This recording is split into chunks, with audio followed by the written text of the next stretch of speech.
Primeiro de tudo, há uma coisa perene nisso tudo, né? O Trump sai da presidência anterior, do seu mandato anterior, com o Netanyahu primeiro-ministro, transcorrem os 4 anos do Biden, dos quais 1/3 gerindo um genocídio na Palestina, e ele retorna ao poder com o Netanyahu ainda primeiro-ministro e cometendo essa matança que já é a maior de todos os tempos, em matança de civis, destruição de infraestrutura, matança de crianças, matança de mulheres e proporcionalidade na demografia. O que o Trump disse? Primeiro que ele falou em uma paz duradoura. A paz duradoura dele nós já conhecemos, ele já apresentou ela no seu primeiro mandato. Ela tinha algumas bases fundamentais que ele vai manter seguramente. A primeira de todas, e ele já disse isso em momentos anteriores, logo após ter vencido a eleição, que ele dará continuidade à normalização entre países árabes e Israel.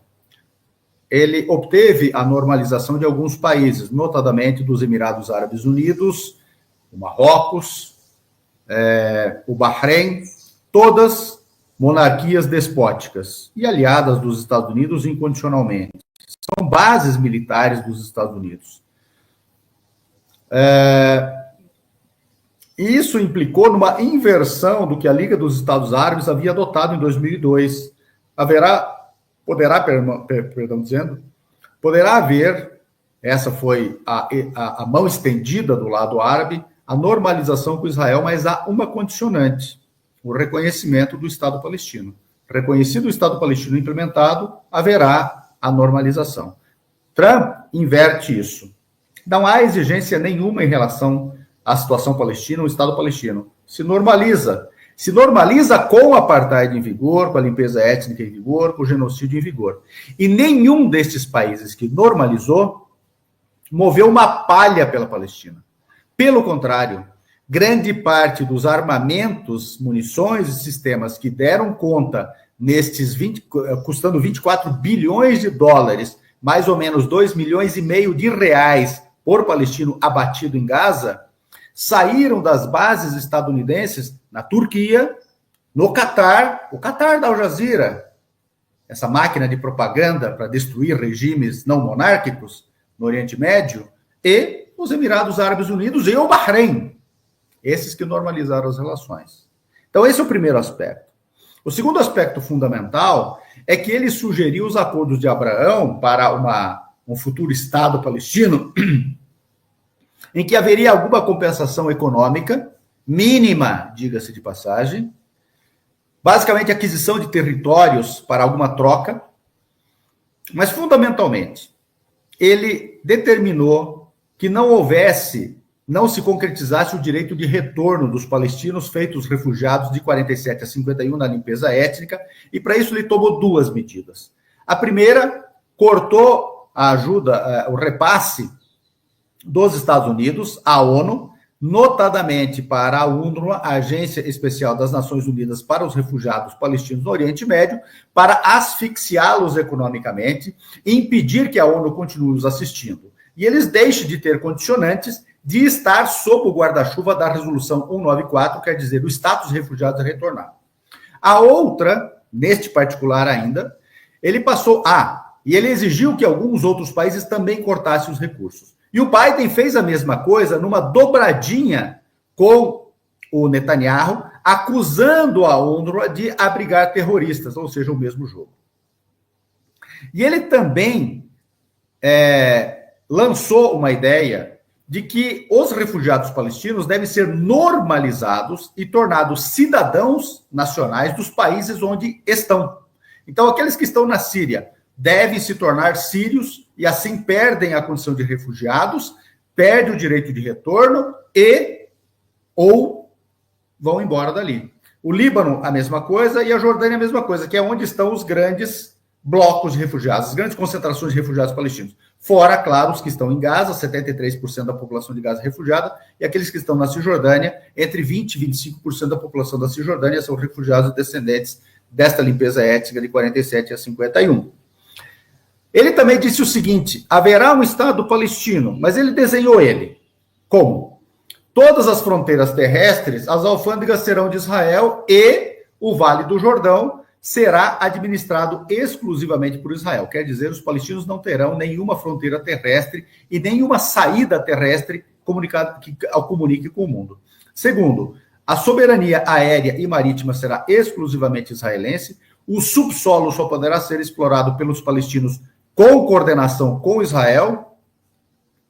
Ele disse mais ainda, que a segurança da Palestina será de responsabilidade de Israel, razão pela qual o exército de Israel pode permanecer nos territórios palestinos a pretexto de segurança nacional palestina, veja só, e, por fim, determinava que as relações exteriores do eventual futuro Estado palestino nestes termos só poderia haver com estados que Israel tivesse boas relações. E se, porventura, no curso do tempo, Israel rompesse com algum Estado, a Palestina deveria fazer o mesmo. Claro que nenhuma palavra sobre a remoção dos blocos de assentamentos que tornam a Palestina um território bantustanizado, guetizado, e nenhuma palavra, evidentemente, sobre um Estado palestino viável, como membro da ONU, desenhando a possibilidade, inclusive, de a representação palestina no exterior não ser necessariamente palestina, mas coordenada com outro Estado árabe, possivelmente a Jordânia.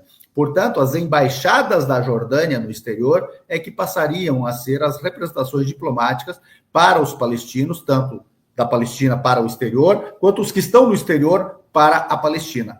Logo, as embaixadas da Palestina e escritórios da OLP no mundo seriam fechados. Trump propôs isso.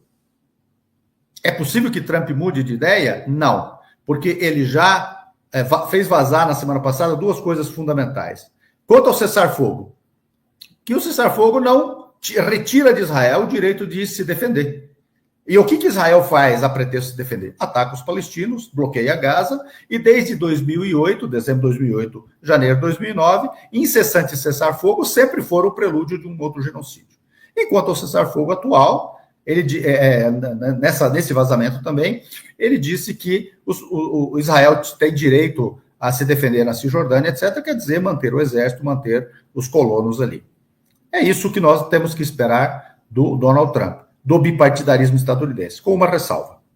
Este genocídio é democrata, a maior matança de crianças da história, de mulheres da história, é democrata, a maior matança de civis, 2,7% da população de Gaza desaparecida, exterminada, quer dizer, equivalente a mais de 5 milhões e meio no Brasil e mais de 20 milhões na demografia europeia para a geografia da Segunda Guerra Mundial atualizada, portanto, daria mais de 100 milhões de eventual repetição dos 6 anos da Segunda Guerra Mundial, mais de 118 mil feridos, quase todos graves e mutilados, perto de, entre os que tratavam de alguma doença e não trataram mais a partir de 7 de outubro de 2023, os que adquiriram outras doenças, 700 mil palestinos de uma demografia de 2.226 doentes, 12 mil que tratavam de câncer que não tratam mais, e a matança de crianças de quase 10 mil, 9.900 crianças por milhão de habitantes em Gaza contra 2.813 durante a Segunda Guerra Mundial, superando Hitler em quase todos os quesitos, inclusive de destruição. Quer dizer, esta é uma conta democrata. E, por fim, desde 1916, quando aconteceram os acordos secretos de Sykes-Picot, que desenharam este mapa do Oriente Médio, que inclui Israel sobre a Palestina. Tudo aconteceu. 17, Declaração Balfour. 1920, Conferência de San Remo. 1922, o mandato da Palestina outorgado aos britânicos para eles colonizarem a Palestina e tornarem ela judaizada. 23, quando entra em vigor o mandato.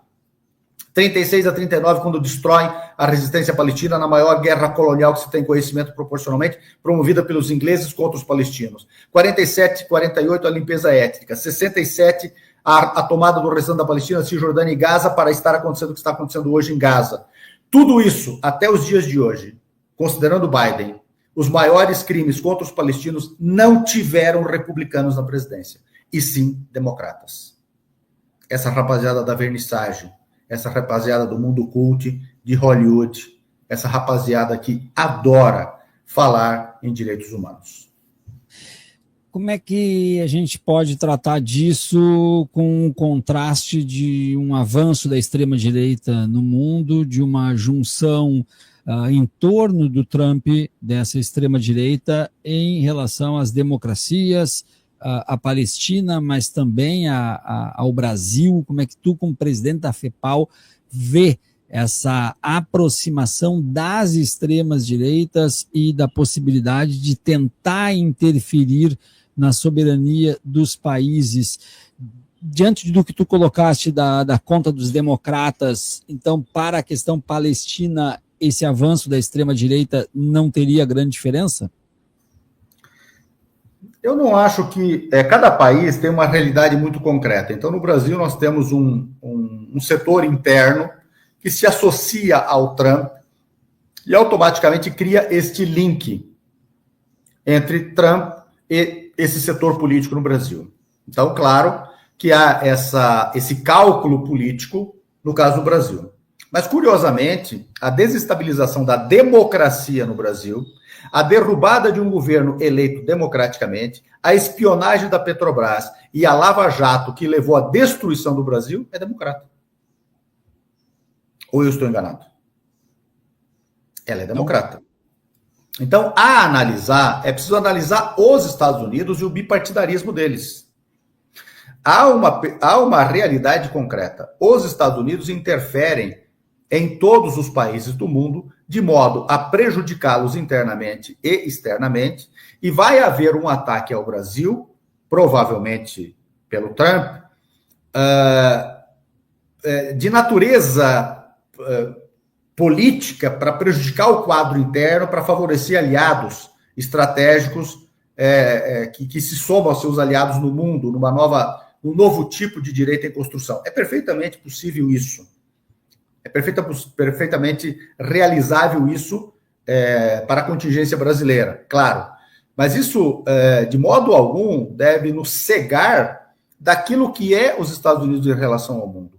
A guerra Rússia e Ucrânia, por exemplo, que pode arrastar o mundo para uma terceira guerra mundial, é obra democrata. Também. É obra democrata. Isso não quer dizer que nós não devamos ter preocupações mais específicas em relação ao Trump. Naquilo que concerne a Palestina, é um pouco do que eu expus. No que toca ao Brasil, seguramente haverá discursos que favorecerão aquilo que há de espectro político de direita ou de extrema-direita, que Trump procurará beneficiar, sim, com Elon Musk e essas mídias sociais que se tornaram, com o curso do tempo, isso que elas são.